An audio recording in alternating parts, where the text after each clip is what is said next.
Echoes differently in here, doesn't it? Well, welcome everyone. So glad to have you at Rotary. For those I don't know, my name is Cindy Peterson. Please join me in the Pledge of Allegiance. I pledge allegiance to the flag of the United States of America and to the republic for which it stands, one nation, under God, indivisible, with liberty and justice for all. We don't have it in front of you, so go as best as you can if you don't have it all the way memorized. We will recite the four-way test of the things we think, say, and do. First, is it the truth? Second, is it fair to all concerned? Third, will it build goodwill and better friendships? Fourth, will it be beneficial to all concerned? I'd like to invite Eric S. Erickson to do our invocation.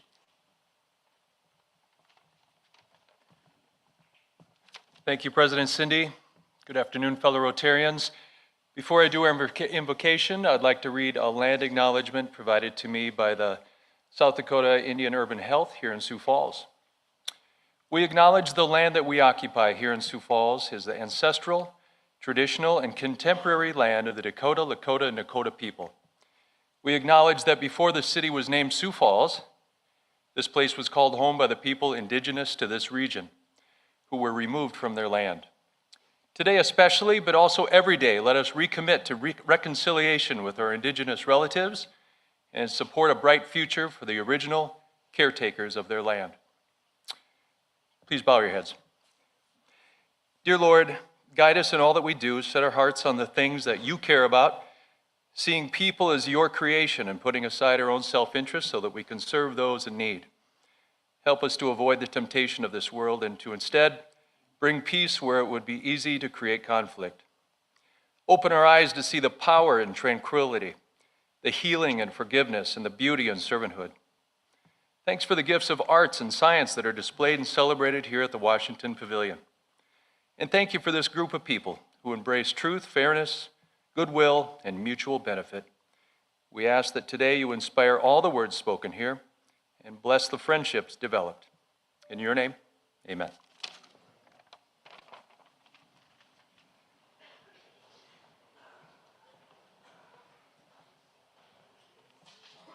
Eric, thank you so very much for those words.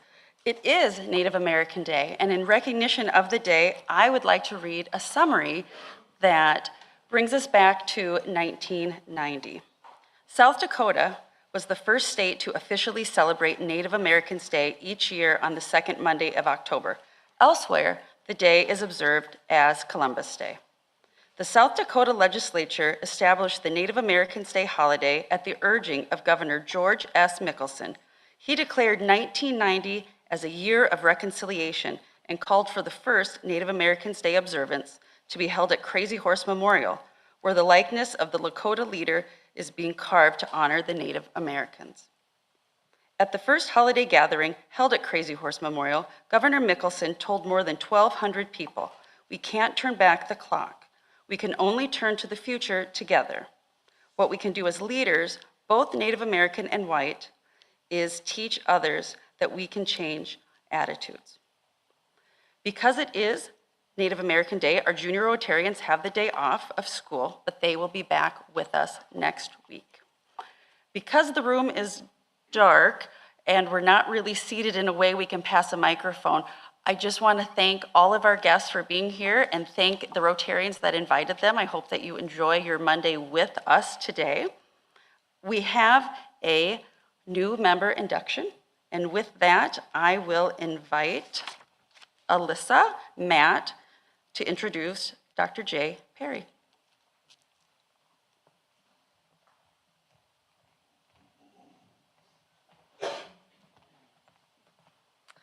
Hi everyone, my name is Alyssa Matt and I have the pleasure of introducing Downtown Rotary's newest member, Dr. J. Perry. Dr. Perry is the new vice president for the USD Sioux Falls campus. Those of you who were here maybe a month or so ago had an opportunity to hear from Dr. Perry and other members of the Regental system about workforce development and other opportunities here in Sioux Falls. Dr. Perry comes to us from the Board of Regents, where he served as the system vice president for academic affairs. Prior to that, he spent 12 years in government and political consulting. He has just three degrees from the University of Evansville, Indiana University, and Bowling Green State University. We are well suited to have his leadership. So with that, thank you for welcoming Dr. Perry into Downtown Rotary.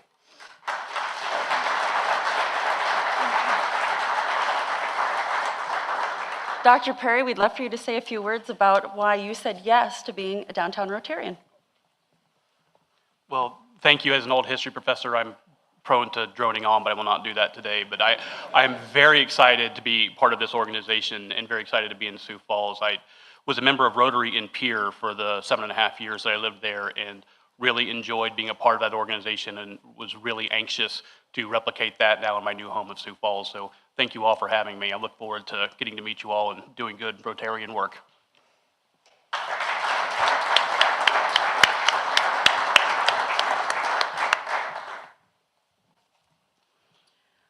Downtown Rotary prides itself on being a place where important conversations happen, and I believe we will have one of those important conversations today. Today is part one of our election series, Initiated Measure Prohibiting New Slaughterhouses Within City Limits, with moderator Eric Ellefson. I will invite our panelists and moderator to come out as I read a few words to bring us into that mode. Come on out. Come on out. Oh, you were waiting for me to call your exact name.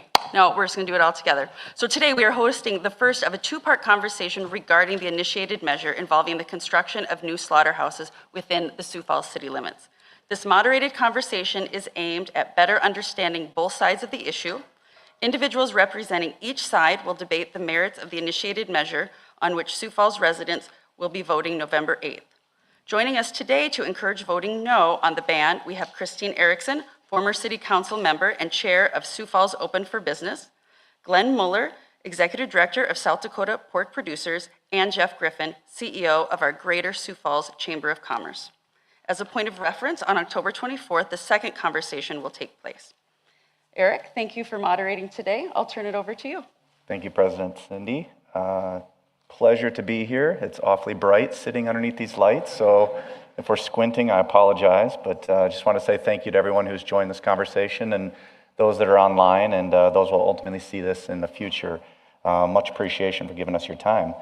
And along with that, I want to express sincere appreciation for the time and the insights and the conversation that we're about to have. To my left here, Glen Muller is Executive Director of the South Dakota Pork Producers. Christine Erickson, former City Councilwoman, President of the South Dakota Trucking Association, and representing Open for Business on this initiative.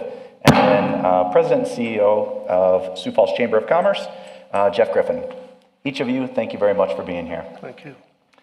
Cindy covered a little bit of the framework, but I just want to reiterate the fact that today we're going to hear from the three panelists on the Vote No initiative. And I think from the layman voter that's out there, a vote no on this initiative is essentially a vote yes to move forward with the Holstone Farms and future growth opportunities that might fall in that same category. And on the 24th, 2 weeks from today, we'll host another conversation where the opposition to that position will be up here as well. And Brendan Johnson, Smart Growth Sioux Falls, and Citizens for Sustainable Sioux Falls will be joining us as well, so we'll have that. My goal today is to hold up this four-way test as we approach this conversation and try to be a relevant, and I don't think there is a more relevant topic concerning our city in light of maybe some mailings that went out as well as a hearing that's happening tomorrow. So really quick, a little bit on my perspective. So I'm going to look out in the audience and I can't see anyone's faces, but I'm assuming there's people like me out there who are not in the ag industry, have maybe not followed this topic very closely. either because, one, they're not in the ag industry, two, they just have busy lives with kids and businesses and things like that, or three, it's just not in your backyard. And oftentimes I think in society, I'll hold my hand up and say that if it's not impacting me directly, sometimes I can kind of space out some of these conversations. So my job today is to have an open conversation. I did get to dig in over the last week or so into this topic, and I'm going to bring that perspective, the learning perspective to this conversation today, and hopefully my questions will allow you to learn a little bit more if you don't know the depth that we're going to learn today, and hopefully that will help you to educate yourself as you look to cast your vote on November 8th around this initiative. So with that, let's get started. Glenn, you're just to my left here. You're in the pork industry. Non-ag person, non-pork industry. Talk to us about Sioux Falls' impact on the pork industry and maybe share a little bit of some of the history, if you will. Well, Sioux Falls is our largest consumer base. You know, the pork industry supplies the pork products for our consumers, and Sioux Falls has provided us with one harvesting facility that's the only harvesting facility we have in the state. And so we're very concerned about, as we saw with COVID incident, about the lack of harvesting capacity to make sure that we can keep the meat counters full. And so that's why Holstone provides that great opportunity to expand our harvesting capacity. Let's talk a little bit about that harvesting capacity. I found a fact when I was looking at this. Morel's opened up in Sioux Falls in 1909, I think as a test facility, and then in 1911 they built their first campus. It was originally set up to be 500 cattle, 6,000 hogs, and 1,000 sheep daily. And today it harvests about 7 million hogs annually. What economic impact does that have on the state of South Dakota and on Sioux Falls specifically? Well, Jeff is going to address specifically the economic impacts, but it's been phenomenal. As you said, Morel started as a 3-species harvesting facility. They've moved to specifically pork, and so that's happened, transitioned over the last 20 years. And so there's been a lot of technology added to Morel's, the bacon slicing and curing, etc. But they're operating out of an older building, and so that put some limitations on them that the new Holstone plant will be able to address with new technology for environmental issues and odor control. Okay, we'll get to that in just a minute. Jeff, he put you on the spot. Talk about his economic impact with regards to Morel's and the pork industry in general. I mean, it's enormous for not only the employment base here in Sioux Falls, and the Holstone Farms project would increase that by another 1,000 employees. But I've learned so much about the pork industry in my couple plus years here, of how that radiates out into the region and multi-state region, that all that buying power ends up being back in Sioux Falls with the employment and the support services and the trucking and beyond. You know, we use a multiplier of 6 times when we talk about shop local campaigns or keep the cheer here. We talk about dollars churning over in a community 6 times. And if you just take the number of for the construction investment for the new Holstone Farms project at $500 million, you're talking about a $3 billion impact at just the construction investment, and the rest just cascades from there. Okay. Glenn, really quick, just a layman's question. How far out does the circles of producers extend from Sioux Falls? How far out does the pork come from? Well, we produce about 3 million head of hogs in Sioux Falls. The Smithfield plant harvests about 5 million. So the expanded area I would say a 100-mile radius would be the majority of the pigs coming from southwest Minnesota and northwest Iowa primarily. Perfect. Well, Holstone Farms, I didn't know a whole lot about it. I mentioned that earlier, but I did do a little bit of digging, and I want to talk a little bit about that. Obviously, this initiated measure is directly tied to Holstone and to their project that's coming to be. But Holstone Farms is essentially a subsidiary of Pipestone Holdings. Pipestone Holdings started in Minnesota, really around the veterinarian space. It's about 75 years old. And Holstone Farms, while the local is 200 plus farmers that own it, of which I think on their website they stated 70 local farmers, 70 within a 70-mile radius make up the ownership group. Pipestone Holdings itself is essentially just the business model. Is that true? I'll leave that out there for anyone.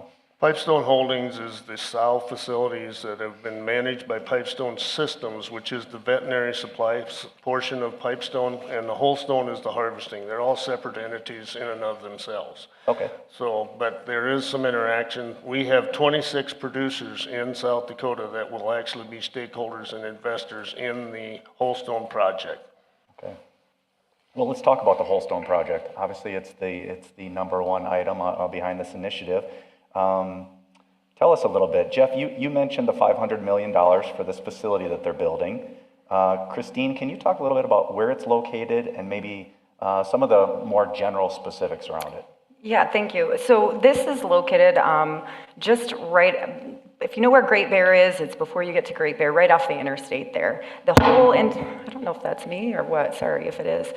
The whole region there, that whole area is, it has been rezoned heavy industrial. And I think that's a really important component to understand that this has already been zoned previously. And so you'll see many other heavy industrial types of businesses there, such as when you move out to Foundation Park, you see a lot of other processing. Oftentimes when you see that industrial work, it's done in regions or Foundation Park areas, so it's all put in one area. And so I believe Gage Brothers is out there, some concrete facilities as well, and so you'll see that area is really heavy industrial, and I think that's an important component of this as well, that it's not just going in the middle of downtown somewhere next to residential homes. Jeff, just a little bit more on the location, I believe, is wastewater treatment plant just really close to that too, the new wastewater treatment facility? Yeah, I mean, the Holstone Farms is going to be doing some on-site water treatment for sure to do their part. But yeah, the water supply and wastewater is close enough, which is why it's been an ideal spot for them to locate the project. And part of that, piggybacking on that a little bit too, is the reason why this site makes sense is because of the new wastewater facility.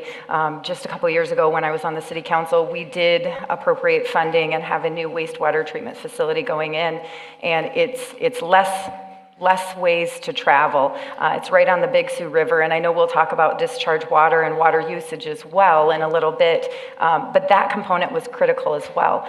And, you know, I know we'll talk all about Holstone and their project. That's not the key component here. We are here because of them, but it's the message that it sends to the entire business community that is problematic. And we'll cover that as well, but I just don't want that to get lost in sight here early on, because we pride ourselves in South Dakota. Hey, we're open for business. We're open for business. We've got a business-friendly climate here in South Dakota. Come here and open your business. But now what we're saying is only if we like your industry. And so as business leaders in our community, I really want to make sure you're understanding the implications of this. With, you know, a few signatures, your business could be at risk too if someone doesn't like your business or if it's too close to their home. That's what you could be faced against. And so why did South Dakota Trucking Association get involved in stuff? We generally don't take a position. Our truckers and our trucking board saw this as an issue that we really wanted to take a position on, to say, we haul everything. The chairs you're sitting on, the clothes you're wearing, the food you ate, the water you're drinking. A trucker has touched that at some point, and so it was important for us to take a position in this as well, making sure that those products are moved and that we're getting access to egg value. We're adding the egg value, and we're getting the shelves full of food. And the Trucking Association is a huge component of that, and so we're happy to be a part of the conversation. But I think it's important to know that this impacts every single business. This isn't just a harvesting facility. This is all business really at a risk. Well, let's talk about that just a little bit, because I think it's important to know that you mentioned a little bit about the process and the timing, and this is about the initiative measured. This is not about Holstone. But with that being said, Jeff, a project like this, specifically Holstone, doesn't just happen overnight. It's a very, very large investment.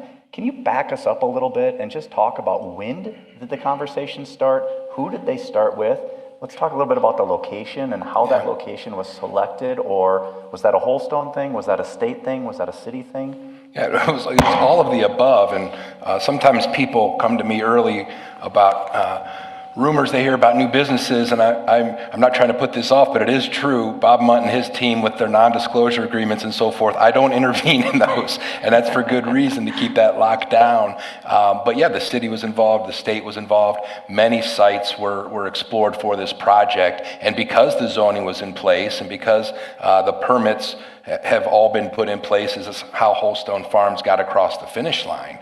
And again, we're talking a lot about Holstone Farms, which is great. We've been in support of the Holstone Farms project since it was announced. But you know, this ordinance, as Christine so well stated, this is really the message the Chamber Board we're sending to you and why we're opposed to this ordinance. You know, we have Medicaid expansion on the ballot, recreational marijuana on the ballot, and this ordinance on the ballot, which are all three items the Chamber Board is taking positions on. And I don't want to minimize this one, but it's the one that took the least amount of conversation, I can tell you that, because to change the rules on a business midway through, to totally move the goalposts, is just so averse to the principles on which the Chamber of Commerce stands that we are compelled to oppose it. We do not want this to happen, and we don't want it to happen for any business. I mean, imagine if there was a ballot initiative to preclude cybersecurity from coming to town. That would influence a huge project that we have going on. So we're really defending the free market on this one, and it makes it a lot easier to do it when you know you have a good corporate citizen coming to town. We visited Fremont. Admittedly, obviously Fremont, Nebraska is not the same as Sioux Falls, South Dakota, but when I saw their plant in Fremont and the smell remediation, the water treatment they do on site in a plant they retrofitted from Hormel is amazing. And to think about having new construction and absolute new technologies here is even more encouraging. Well, Christine, you mentioned, or thank you very much. You're welcome. Let's just talk a little bit, and let's back up and peel back a couple of those layers, because this was, 4 or 5 years ago that these Yes. conversations started happening? Yeah. From your time as a city councilwoman, can you talk about some of that permitting? Can you talk about some of the steps?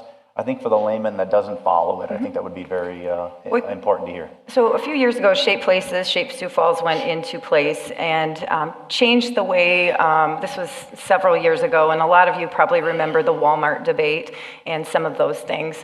And so there are rules in place, there's a process in place, and there's principles that have to be followed when certain industries come to town. And so for me as a city councilor, I kind of put 2 hats on today.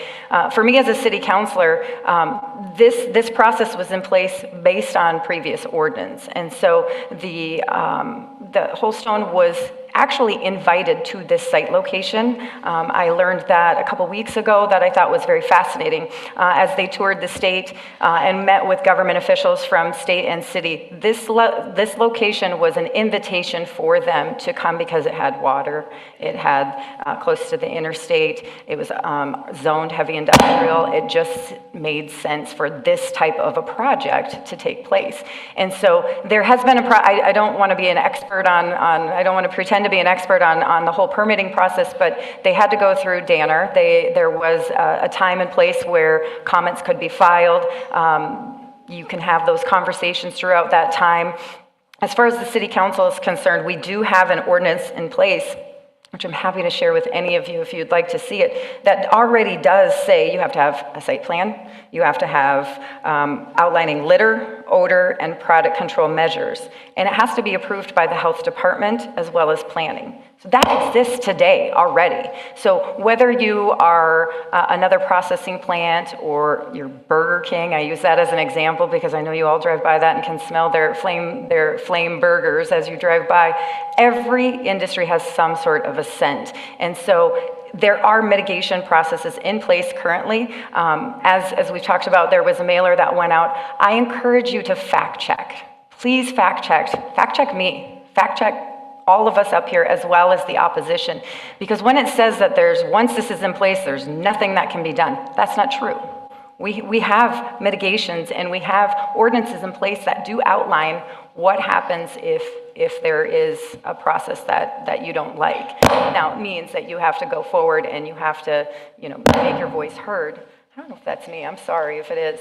But there are additional permits that are still being taken, that will still go through the process. So for example, if and when this does, vote no goes through. You vote no because you want the slaughterhouse, which is kind of a confusing for a lot of the voters.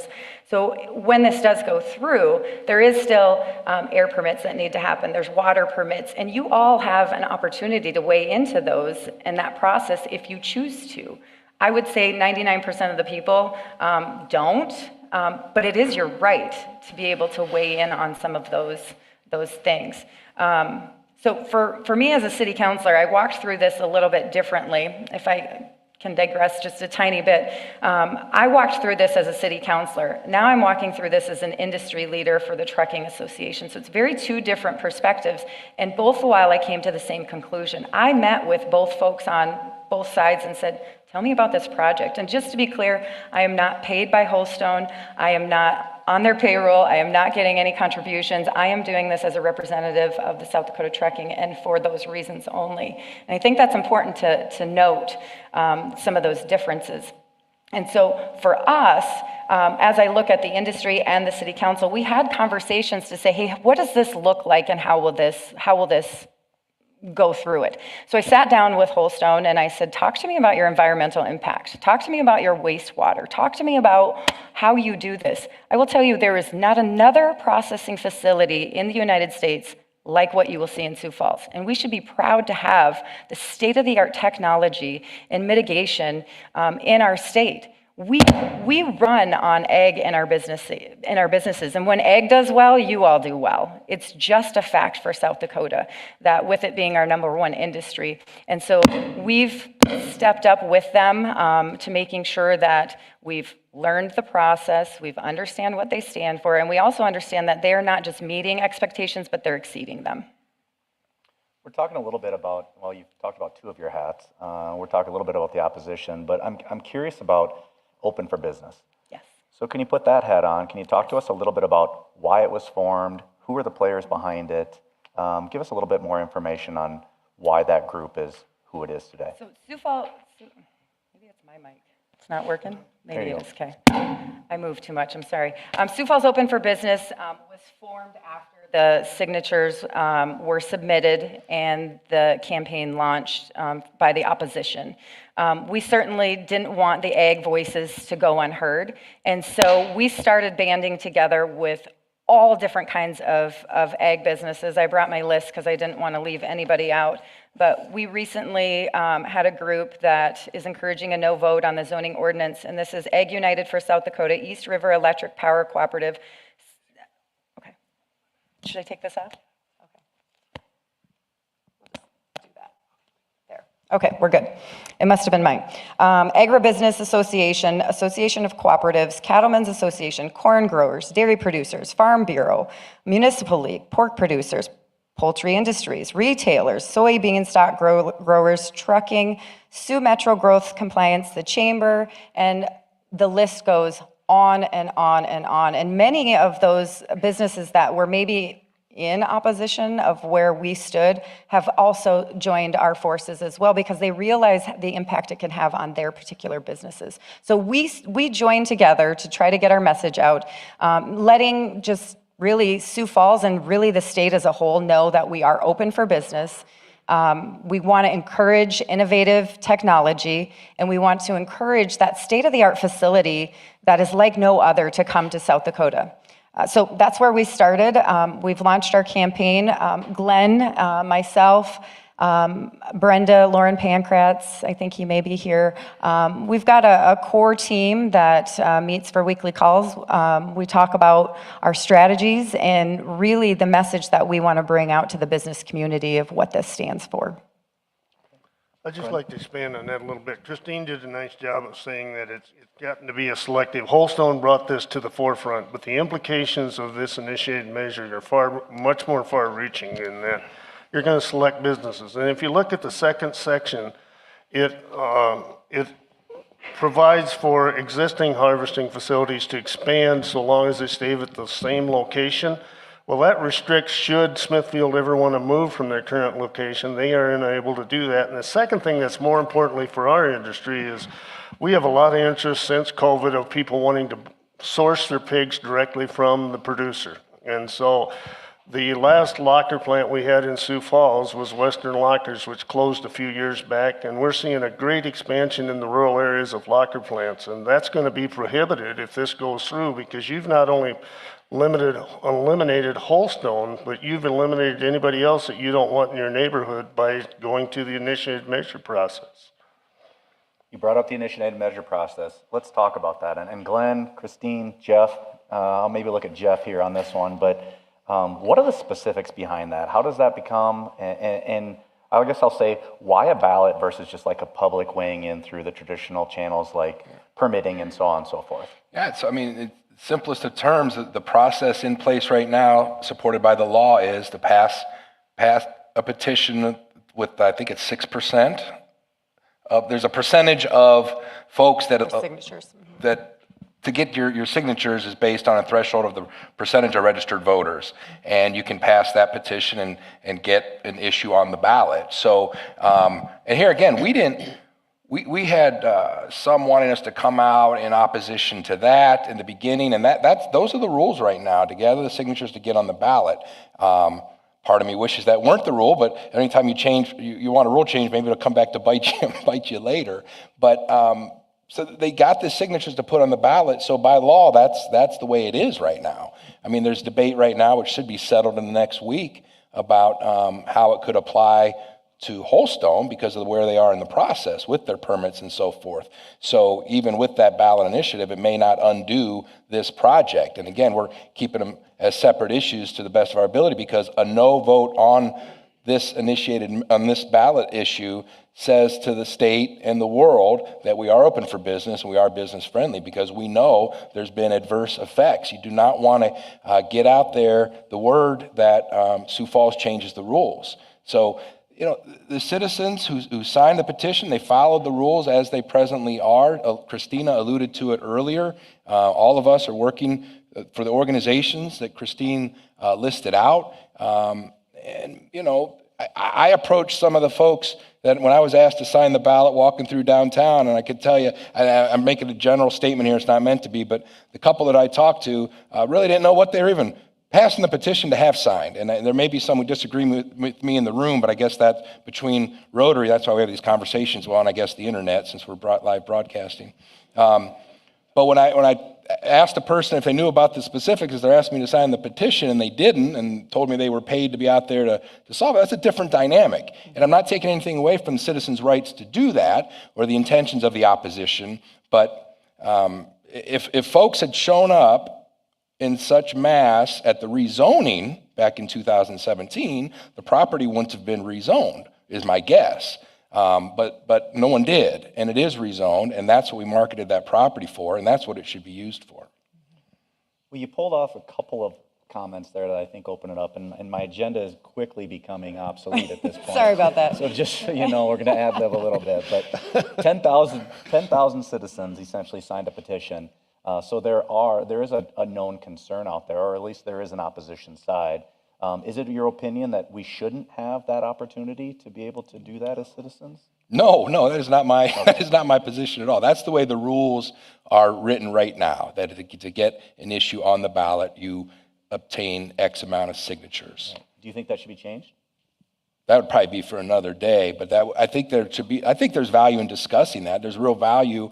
There's a real balance between our rights as citizens of Sioux Falls and the state of South Dakota. I totally get that, but I think that'd be up for discussion. I think the problematic issue with that, and I support the initiated measure process. I think that is the way the citizens can weigh in as well. So I certainly support that. The issue I have is changing the rules middle of the game. It's like going in at halftime of a football game, polling the audience and saying, hey, should we have that touchdown now only be 4 points? Okay, let's change it at halftime and have it be 4 points. That's a problem to me when you have massive companies investing massive amounts of dollars for site location, preparing the land, doing all that. It doesn't just, I pick that land and we close on it tomorrow and we're going to start building. That's not the way the process works. And I know you all know that. But the issue has been oversimplified, and changing the rules middle of the game is just not okay and really problematic for future business to come to South Dakota. Because I think the point with that is the process, there were entry points throughout the process going back 6, 7, 8 years of where citizens could be involved in the process. And I will piggyback on it just a little bit more. As a city councilor, I was asked to bring an ordinance to stop the project, and many of us sat down in the room and said, hey, we're not going to do that. And that's why you're seeing the initiated measures, because the city council said, hey, they started the process, we're staying out of it, we're not going to change the rules middle of the game. And so that was an ask of us back in January and February, and we all said, whoa, not our battle for this particular thing. This is not the way that the process works. We're not going to pass an ordinance to say, nope, you can't come in today. And so we backed off, and that's why you're seeing the initiated measure and the signatures that were obtained to get on the ballot. Well, let's stay on the initiated measure. So it specifically mentions slaughterhouses. Why not open that up and extend that if some of the topics that we're going to get to towards a little bit later in this conversation, food processing, chemical manufacturers, each one of these utilizes water, probably has some type of water discharge, probably has some form of an odor in some form. Why not extend it to include those industries? I think you'd have to ask the people that wrote the petition.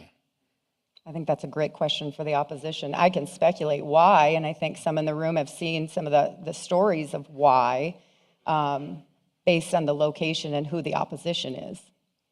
Glenn, is there anything specific to slaughterhouses that would elevate it over those other industries? Well, in the pork industry, we always have the emotional side of odor and those type of things, even in production sites. But there's a lot of fear of the unknown, and people anticipate or speculate what it's going to be like. And I can't encourage enough, if you can't go to Fremont, go to Sioux City. There's a new plant built in Sioux City about 5 years ago, Seaboard Triumph. And there again, you go drive past that plant. I just hired a new staff person who comes from outside the agriculture in the medical field. And we went down there and sat outside of their plant to see what the odor emissions were.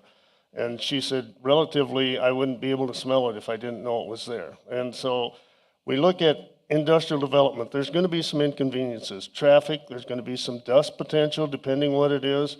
But this was originally drafted as in response to Holstone and their location in regards to another development, a residential development, and it's targeted at that, but it's got a lot broader implications down the road, and even with this measure. And I think why it says slaughterhouse, why we keep hearing the word slaughterhouse over and over, that's what's defined in ordinance. And so we're at the mercy of the definition of that.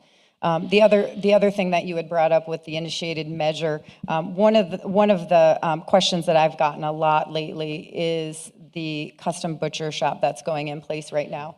And just to address that a little bit, we weren't formed, our group wasn't formed by that. We did not write the initiated measure, the opposition did. And so based on the language that was written, it didn't say you can't expand. And so a custom butcher shop is going in right now on that site location and will be operational prior to the election on November 8th. And so that will, I believe that it will be operational end of the month here, where they'll have a custom boutique butcher shop, if you will, that went in place. But we didn't write it. That was the way the opposition chose to write it. And so that was one of the ways that the group, not we, the group felt that they could go forward with completing the project. And so it's very specific to the slaughterhouses, and I think that is because of where the location is. Are there any unforeseen consequences, outcomes that as an average citizen we might not be looking at specifically around this ordinance, if you will, and maybe its implications on, say, Smithfield? I guess the one thing I will address is there's been some conversations that this will be an alternative to Smithfield, and that's not the case. These are two separate businesses making business decisions. I would say it'd be very detrimental to us if we can't get this plant through, if Smithfield should ever decide that they want to relocate outside of Sioux Falls or outside of this area. That would be very detrimental to our industry. But the bigger concern is the implications this will have down the road in selecting future businesses that want to come into Sioux Falls. And the governor and the governor's Office of Economic Development have already indicated that they've seen some pushback from businesses and planning to come to South Dakota.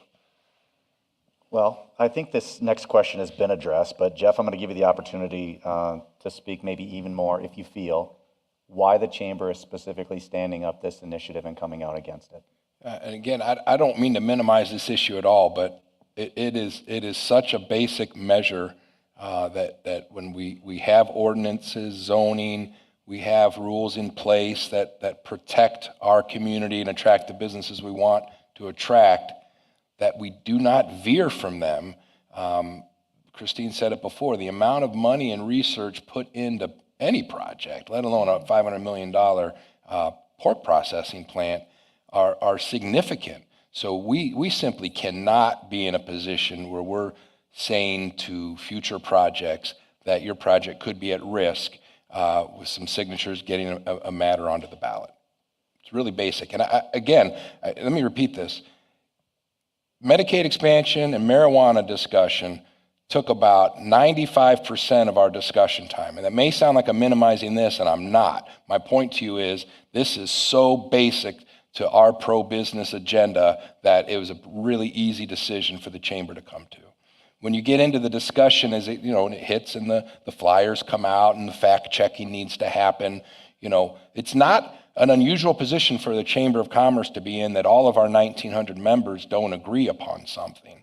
That is a pretty normal position, and it's part of the value I think the chamber brings by bringing competing ideas to the table. But this one's really basic. Understand the position. What do you say to the average citizen that's out there that's walking downtown Sioux Falls today, has a certain aroma in the air, obviously knows where it's coming from, and then turns around and says, we could get another pork plant in Sioux Falls? What if I don't want it? What do you say to that average citizen? I'm going to say that I sympathize with Holstone when they get their plant built. And I'm going to be optimistic and say when they get their plant built. Because they're going to inherit every odor that comes out of the city of Sioux Falls, whether that be from the Smithfield plant, whether that be from the wastewater treatment plant, wherever it comes from. They're going to own that odor. And so that's concerning. If they are concerned about the odor, I'd ask them to do the research. Talk to the folks from Fremont, talk to the folks from Sioux City, talk to the folks in Eagle Grove, see what the inconveniences actually are rather than the perceived inconvenience that they see that they're going to have in the future. That would be my response. I'll put a plug in. Jody Schwan did an article over the weekend, and I think talking to Fremont basically being what they've gone through and what the implications there. It's a very interesting read. If you haven't read it, I encourage you to. Jeff, I want to come back to you. You went to Fremont. I did.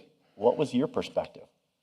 Well, I've known the Holstone Farms people for some time now, but to get to the plant and see the before and after pictures of when they purchased it from Hormel to what they've done now, they've expanded the locker room and cafeteria, employer investment there, and every employee has their own locker room, which speaks to their own locker in the locker room, which speaks to the culture. Had a great pork sandwich for lunch. They serve pork in the cafeteria, which was wonderful. Spoke to their United Way director, who had concerns when Hormel was leaving and Holstone was coming in, and now Holstone's their lead United Way investor in their community. Spoke to folks from their development foundation and other business leaders, and they talked about how Holstone, they're local people, and it's locally owned, and people we know and interact with across the state and across the states, and just the investment they're making back into their communities and their employees, I was very impressed with. But then also from a functionality standpoint, the water treatment on site and the smell remediation they're doing to encapsulate the smells and bake it off. What they're doing there, I can tell you there was no scent there, and what they're doing there is impressive, and it was described to us how the plant here will have another layer of filtration beyond what we witnessed in Fremont. So I was very impressed. Well, I realize there's no engineers on the stage, but whoever feels like they're most qualified, let's speak to the odor. Let's speak to the technology that might be going into this plant and how it will either minimize or reduce completely the smell, if that is the case, because I believe that's what you're saying, and that's what I'm reading on Holstone Farms' website. Talk to us about that technology. What's it look like? Well, I hesitate when you say engineer, because I certainly don't have the engineering capacity, but what it is a filtration system as the air is emitted from the building, is that it goes through a filtration system, through a water-based filtration system, and if you go on the Holstone site, it explains it very well, the improved technology that they're going to have.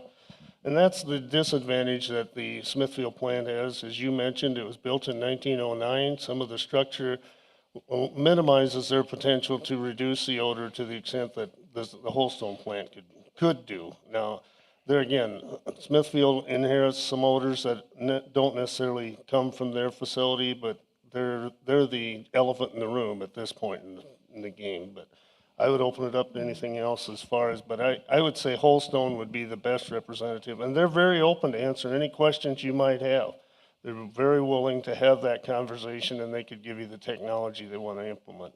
I would encourage you to go to wholestonefarms.com. At the top banner is the Sioux Falls location. They have technical bulletins that walk you through the environmental impact from odor to water usage, how they're reusing a lot of their water. Their system uses less than other processing plants throughout the nation, and how they also have a air scrubber bubble. I mean, all these things are not super technical for me, but if you read through those, they've done a really nice job of explaining the exact way that this is done and mitigated.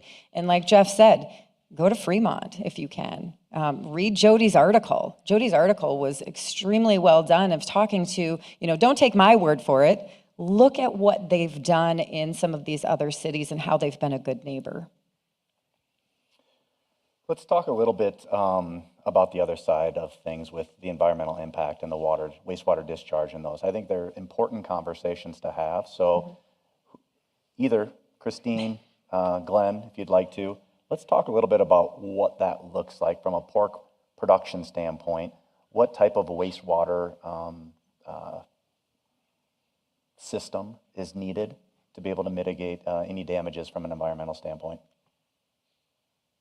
Well, I'd encourage you to go, again, from the technical aspect, go and read that. It's a quick read, 3 pages, I believe, is each one, to go through that. One of the conversations that I had that I thought this was really, really interesting, we know our Big Sioux River is not the cleanest already, right? We know that, and we know we have struggles with that. It would be great to be able to have more recreation in that, but it's just not something we're able to do. Through the conversations that I had when I sat down with Holstone and said, talk to me about how you're discharging the water, based on what they were presenting forward to some of the people that sign off on all of their permits, their water was too clean for the Big Sioux. Think about that. That's not good. So they couldn't discharge the water that they had so clean because it was going to mess with the biology of the river. And so they are exceeding it so much that others with their permits are coming back and saying, hey, you have to lower your threshold a little bit, which is problematic. We shouldn't have to do that. But if it's messing with the biology in the river, then it's something we have to be mindful of.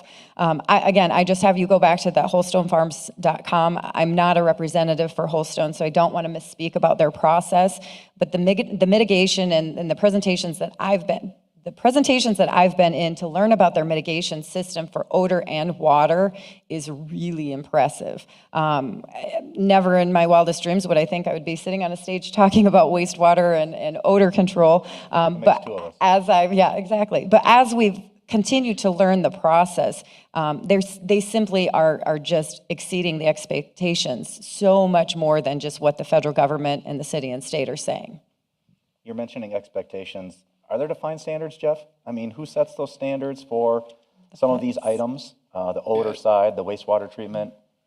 Christine just listed them. I mean, there's city permitting, state permitting, the federal permitting, and it's all regulated. That's why it's so impressive, this list of partners that are coming together on this project of groups that, I mentioned the simplicity of an ordinance like this and why the chamber would be opposed to it, but it doesn't mean we just don't do our research. We're very invested. We don't want to be representing or backing a bad business or this not to all prove out to be true. You know, Holly, I know we didn't have time to introduce our guest, but I'm going to. Holly Rader, who's our Vice President of Member Relations, and also the Chamber's resident ag expert. You know, she was with us in Fremont. And if you want to know about the wastewater, follow Holly. She followed the guy around for about a half hour taking diligent notes and everything, because we want to be educated. And it's no small feat to put our name in partnership with these others, as it is for them, and to pull together on this. So the protections are in place. And this is going to be, it was said before, I can't overstate it, this is world-class technology that we're going to bring to Sioux Falls, South Dakota. I guess I would say, you know, everybody is concerned about water quality, environmental issues. We have it on production sites. Department of Ag and Natural Resources monitored the amount of manure that we put onto our property and onto our soil so that we don't have runoff into the lakes, rivers, and ravines. So we're all very concerned about water quality. And it's very frustrating when we see all the issues about agriculture and agriculture investments on their impact on water quality. When you look at, there seems to be a free pass for some of the municipalities. And I look at when Sioux Falls had pressure on their sewage system, they were pumping sewage directly into the river. And if we were to do that in a production site, we would be shut down right now, you know. So it's very frustrating. The same way with fertilizer applications. We're monitored in the rural area where a lot of people don't measure their yard before they go put the fertilizer on. Just put it on, sprinkle it, put it into the storm sewer system. So agriculture takes a lot of blame for some of the environmental impacts that they don't necessarily have to take ownership for, but they do. Interesting. Let's shift gears just for a minute. Let's address one other issue. I think employment, right, and finding workers. When we look at Sioux Falls, it's probably one of the most discussed topics, definitely over the last 5 years, if I would say probably even more. From small business across every industry, people are still looking for workers. So we're adding another 1,000 jobs to this market, which by standards is an outstanding statement to be able to make in any community. But with that comes a lot of challenges. And I know the mayor's addressed housing, workforce shortage, so on and so forth. Let's talk about that just for a minute. Where are the people going to come from? And do we have enough housing to be able to support another 1,000 to 2,000? I've read up to 2,000 jobs over the next 2 years. So the balance there, right, of how do you turn the faucet of development off and then recharge it? And I don't believe it's the Development Foundation's role or the Chamber's role to be the judge of the free market. And you have individuals in a free market making hundreds of millions of dollars investment with their strategies to get workers. And I understand, and I know, because I interact with the employers of the upward pressure develops in the wage and so forth. So it is a struggle today. I don't want to minimize that, as is the housing. But we do not want to be a community that stifles development, because then how do you re-engage it? And the market is going to adjust. I would rather have the challenge for the housing and the employers. This nation is proven to be a nomadic group of workers. And in some other states, now granted, it's more difficult to move a blue-collar worker, I acknowledge that, but I do believe it's possible, and I believe employers are exploring that, and workers will come where there is the work. So I would rather have the challenge of the housing and employment to catch up with that than try to stifle development and then re-engage development 5 years from now. Okay, let me ask a pointed question. Would we be having this conversation around employment if this was Zoom wanting to move their corporate headquarters here? Just out of curiosity. How many jobs does Zoom bring? Let's say for conversation it's 1,000. Well, I don't know if I understand that. We've been having this conversation, whether it be Amazon or whomever is growing here, of businesses who are not only growing here but competing with new people moving in. So that conversation has been going on independent of this ordinance. Yeah, I guess I'm asking from the general public statement. I think when you mention maybe a packing plant as compared to even Amazon to a certain extent, while the workers potentially could be of similar demographics that are going to work in both. Oh, you're talking about the wage capacity. I'm Yeah. sorry. Okay, so I'll compare it to cybersecurity with the Dakota State project, and we're told those are six-figure jobs that will be coming in Sioux Falls. So yes, ask this. Now, Dakota State will be creating some of those workers, a good number of those workers, but those are six-figure jobs, and ask that question about where those people will come from. And, you know, I think there's a multitude of answers, and I could list some off. Our young professionals group is now 1,000 members, and some of them have left and come back when they start their families and want the more affordable life here. So again, I mean, it's not with rose-colored glasses on, because it's going to be a decade's worth of the market catching up with the workforce and the housing. But again, this community is poised to meet that challenge, and we have the workforce support and a great quality of life to attract people. So yes, that question moves across the wage capacity for the new jobs. Yeah, I think it's a great statement to make, that any community that can be talking about adding 1,000 jobs, regardless of exactly what type of job that is, and you can be on either side of that debate, is a great thing for a community, especially one here in the Midwest. So we've got about 5 minutes. I do want to leave some time for audience questions. I'm going to ask us just a kind of a question to Christine, representing the one side of this argument. And that's just that we live in an awfully polarized world where I feel like lines can be drawn in the sand. And once those lines are drawn, people just start getting on social media or on the news or even in a forum like today and stating their case. My question is, have all the sides sat down and talked about these problems, debates? Have they talked about it? Have you talked about it with Holstone? Have you talked about it with the other side? Have you talked about maybe the differences that you have right now? I think that's a great question, and I think it's a huge problem in our nation as a whole, that we have so many keyboard ninjas. Everybody goes online and thinks that they're going to change your opinion by going to Facebook or Twitter or whatever. And while I certainly support the freedom of speech, it's also we've lost the way to communicate with one another. And I've got good friends on both sides of this issue right now, and I will tell you, there are a lot of friends that I'd have nothing in common with politically, but I learned the most from them through my time in politics, and that's something I've always tried to walk through carefully as I served really for the last 10 years in politics, from the State House and City Council for 8 years, is trying to be balanced and fair with that. In regards to this specific item, early on, I did sit down. I was myself and 2 or 3 other city councilors were brought into a Zoom call with Poet, and we sat down and we talked about the ordinances, and those conversations happened.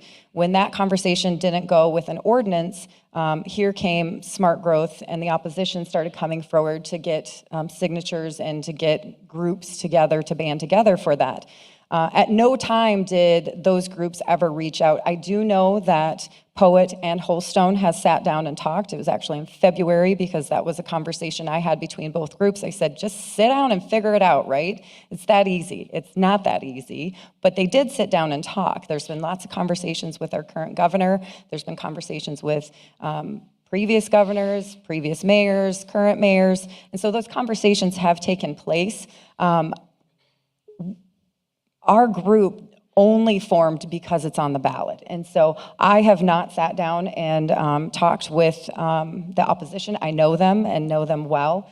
Those conversations did happen previously, but when I knew they were going forward with the initiated measure, that was where the process was going. And so for me, I knew they drew the line in the sand, they were going that way, and that's the direction that they saw a path for success for them. And so I certainly respect their right to do that, but now we're in campaign season and each side is trying to get their message out. Well, with that, I think we've had a great conversation. I want to open it up to the audience. Does anyone in the audience have any questions for our panelists? Don't be shy. Just one, I think. I don't understand the rationale for the opposition. There seems to be an ulterior motive, because clearly it's going to be a relatively clean process in an area that the zoning is built for this type of industry. So I'm wondering, is this somehow a subterfuge for a general anti-animal farming agenda? Are they concerned about methane or something else that they're really not talking about? I think you may want to, I think you may want to ask that question in a couple weeks. In 2 weeks, I Unless think you, we'll have a great we could forum for also, that. not today, but you can choose to vote between now and then too. Vote no. Right. I don't think the ballot's open today, but maybe tomorrow you can start your day. I guess Go ahead, Glenn. I'll just make a comment to this. This is very frustrating for our producers because you mentioned the primary is the poet processing or poet biorefineries. And our producers, not only are they invested in poet plants, they've invested as poet has built their ethanol plants, but we also utilize a huge percentage of their dried digestible feed inputs that they put into their rations. And so we have had the conversations with local plants as to why are you opposing an additional potential? This could also add growth to the production side and have more pigs available, which is going to create more demand for their DDGs. And so the response we get is this is coming from corporate, it's not coming from the local plants out here, which is creating a lot of frustration within our industry as to why are we having this discussion with an entity that derives their profits from our industry. I'm not just going to want say to that I understand what a DDG is, but I'm going to move on. So the kind of combined with the question, I have discussed with the opposition, and when the original list of businesses opposed to the slaughterhouse came out, I did call many of them on the list, who some are chamber members, and had some seriously, some good conversations with them about, they didn't like the location, don't mind the project, want it somewhere else. Some changed their position, which is fine. You change your positions along the way. So I don't want to make it seem like we didn't do our due diligence to reach out to those that are chamber members to grasp the reasoning, but it's the location and the smell is mostly of what I've been told, and I haven't heard anything that the gentleman, I'm sorry, I can't see who asked the question. One thing I want to just add on that too, that a point I want to make is I had a county commissioner call me just a few weeks ago that saw some articles that were out and said, thank you for your stance and for standing up for this. And I will tell you, this gentleman and I are nowhere near on the same political area, which is really interesting that he chose to call me and say, do not put this out in the county. We do not have the water capacity nor the road infrastructure to have a facility like this. So even if you kick it out of town 10, 15 miles, we can't do it as a county. And I thought that was really, really interesting, coming from a county commissioner that, just really being proactive and reaching out saying, this makes sense. It was zoned appropriately. This is newer is better. It's modern. It is state-of-the-art technology. And that's really, really critical. Well, I think unless there's any other questions, we are at time, and I want to thank each of our panelists, Jeff, Christine, Glenn. Thank you for joining us and sharing your side of the conversation. You're welcome. Thank you.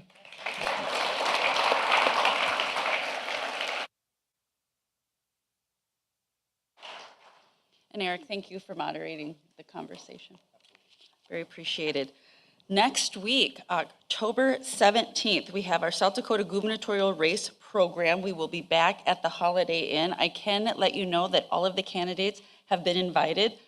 Jamie Smith has confirmed that he will be attending. I also have an announcement that there are extra box lunches for purchase. If anyone would like to pick one up in the lobby outside the doors to the right, Angie is giving me the right way to just go to Angie and she'll make sure that that comes together. Grateful to have all of you here today at the Washington Pavilion. Again, we will be at the Holiday Inn once again next week. Rotary is adjourned.